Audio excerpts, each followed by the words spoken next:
Estadual Marinho de Areia Vermelha, localizado no município de Cabedelo, foi criado há 14 anos. Mesmo assim, ele ainda não possui sede nem plano de manejo, que deveria ter ficado pronto desde 2005. A seguir, você vai saber o que o Ministério Público está fazendo para garantir o cumprimento da lei e a preservação desse bioma.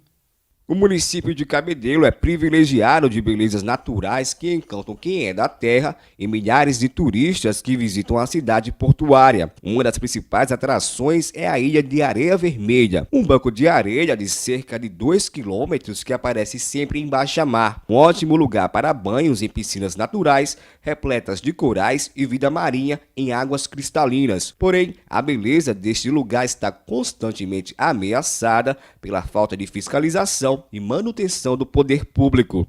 O Parque Estadual Marinho de Areia Vermelha se estende desse farol até uma área de 230 hectares da praia de Cabedelo. Ele foi criado a partir de um decreto estadual no ano 2000. De acordo com a legislação, o Estado teve 5 anos para criar e colocar em prática um plano de manejo para o parque. Passaram-se 15 anos e nada foi feito. Agora, com o verão, a degradação se intensifica devido ao aumento de turistas e comerciantes informais no local, o que representa um impacto ambiental significativo em toda esta área. O problema preocupa o Ministério Público Estadual e várias medidas têm sido adotadas pela Promotoria de Justiça de Defesa do Meio Ambiente de Cabedelo em relação ao assunto. Em março de 2013, foi celebrado um termo de ajustamento de conduta com a SUDEMA para garantir o cumprimento da Lei dos Sistemas de Unidade de Conservação. Só que a Superintendência do Meio Ambiente do Estado da Paraíba não cumpriu os compromissos firmados e, por isso, em outubro de 2014, a promotoria ajuizou uma ação de execução do TAC, requerendo a interdição do parque até que a SUDEMA cumpra a lei. O que consta no termo de ajustamento de conduta, consta também na lei, né?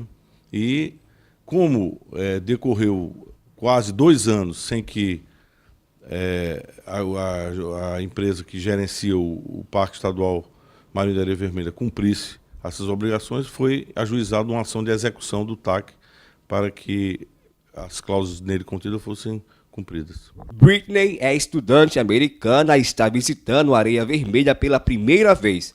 Ela se diz encantada com o lugar. What are you thinking about here? I love it. It's very beautiful. It's very pretty with all the beach and the water is so clear. Do you think a place like this has to be preserved? Oh, most definitely. Yes. I think so. With everybody with pollution and everybody walking on the reefs and things like that, it could be easily destroyed. Paraibana morando nos Estados Unidos há mais de 10 anos, essa advogada também concorda que é necessário haver consciência ambiental para turistar sem agredir a natureza. A educação ambiental é essencial, a gente tem que preservar o meio ambiente, tá? E tem que ter essa consciência. Realmente a gente vê muito isso nos Estados Unidos, todo mundo anda com seus saquinhos plásticos e é uma coisa que deve estar sempre sendo divulgada aqui, porque não faz sentido sujar essa natureza. Apesar da responsabilidade de gestão do parque ser estadual, esta área pública foi cedida pela Prefeitura Municipal de Cabedelo para ser a futura sede do parque. O projeto prevê também a criação de um museu. A gente conseguiu identificar essa área para uma área passível que possa ser instalada essa sede do parque, compatibilizando, obviamente, a utilização da área de uso comum com a utilização de uma área também que seria a sede administrativa do parque, com o museu, com toda a história do parque propriamente dita. Caso a ação de execução do TAC seja favorável ao Ministério Público da Paraíba e a SUDEMA se mantenha omissa com relação à administração e preservação do parque, o Estado poderá ser penalizado por crime ambiental. As obrigações constantes no TAC, ela implica em crime ambiental, porque é uma obrigação relevante de natureza ambiental e a lei de crimes ambientais prevê que, caso não, quem tiver a obrigação e não fizer, é caracterizado esse crime contra o meio ambiente. E também poderá chegar até a nível de improbidade administrativa. A falta de estrutura do Conselho Tutelar de Bahia levou a Promotoria de Justiça a ajuizar uma ação civil pública contra o município. É o que você confere agora na reportagem de Rômulo Assunção. Janelas quebradas, identificação improvisada, único computador para todos os funcionários, ventiladores danificados, fiações expostas e banheiros insalubres. Esses são os problemas estruturais do Conselho Tutelar Setor 1 de Bahia. Mas os problemas não param por aí. A maior deficiência é a falta de profissionais e, para piorar a situação, a Prefeitura ainda quer reduzir ainda mais o número de funcionários. E a lei municipal diz que nós teríamos aqui psicólogos, assistentes sociais e advogados e a ajuda de um pedagogo. E, no entanto, nós não temos. Temos apenas assistente social e 2 monitores e um assistente administrativa. É verdade que a Prefeitura solicitou alguns dos funcionários que atuavam aqui? É verdade. Através do secretário de administração, o senhor Álvaro Vasconcelos, recebemos um expediente solicitando que devolvêssemos 2 vigilantes, um auxiliar de serviço e um assistente social. O que prontamente nós nos recusamos e mandamos um documento denunciando à Câmara Municipal dos vereadores, como também ao Ministério Público. Além do problema da falta de pessoal enfrentado pelo Conselho Tutelar Setor 1, o Conselho Setor 2 possui problemas estruturais graves que ameaçam a integridade dos conselheiros. Quando começaram a cair as chuvas fortes mesmo, isso aqui começou a encher d'água, ficou tudo alagado aqui a cozinha, a gente ficou tudo muito preocupado, sem saber o que fazer, porque a gente não sabia que tinha esse problema, né? Aí a gente encaminhou para a Prefeitura o pedido de uma calha nova, mandaram o material, foi feito o reparo, mas aí quando chove ainda a calha cede e a cozinha enche d'água. E isso, inconsequentemente, o teto está sendo afetado, todo o teto está sendo afetado com esse problema no teto. Então vocês têm consciência que esse teto pode cair a qualquer momento? Com certeza. Para aliviar o calor do ambiente, um único ventilador doado pela população é utilizado para todos os cômodos da unidade. Os conselheiros se viram como podem. Quando aqui na recepção está cheio, o ventilador fica aqui. Quando a gente vai atender ele na sala, a gente vira o ventilador para lá, para poder dar uma amenizada no calor.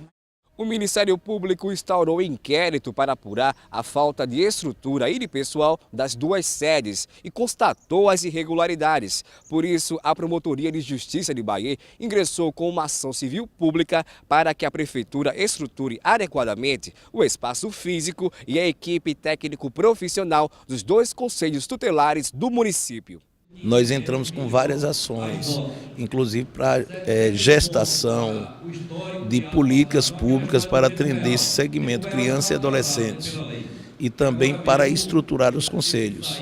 A gente sendo vencedor, que a gente espera ser vencedor dessas ações, aí o município é obrigado a cumprir o dispositivo da sentença. Não cumprido, aí gera improbidade, desobediência, uma série de irregularidades legais. Ainda de acordo com o promotor de justiça responsável pelas ações, a situação atual dos conselhos tutelares de Bahia gera inúmeros prejuízos a quem mais necessita. O conselho é exatamente para isso, para proteger os direitos da criança e adolescente.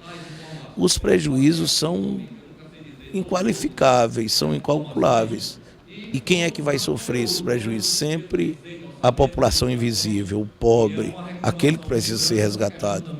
Você sabe o que diferencia uma contravenção de um crime? Então entenda agora no quadro Você Pergunta e o promotor responde.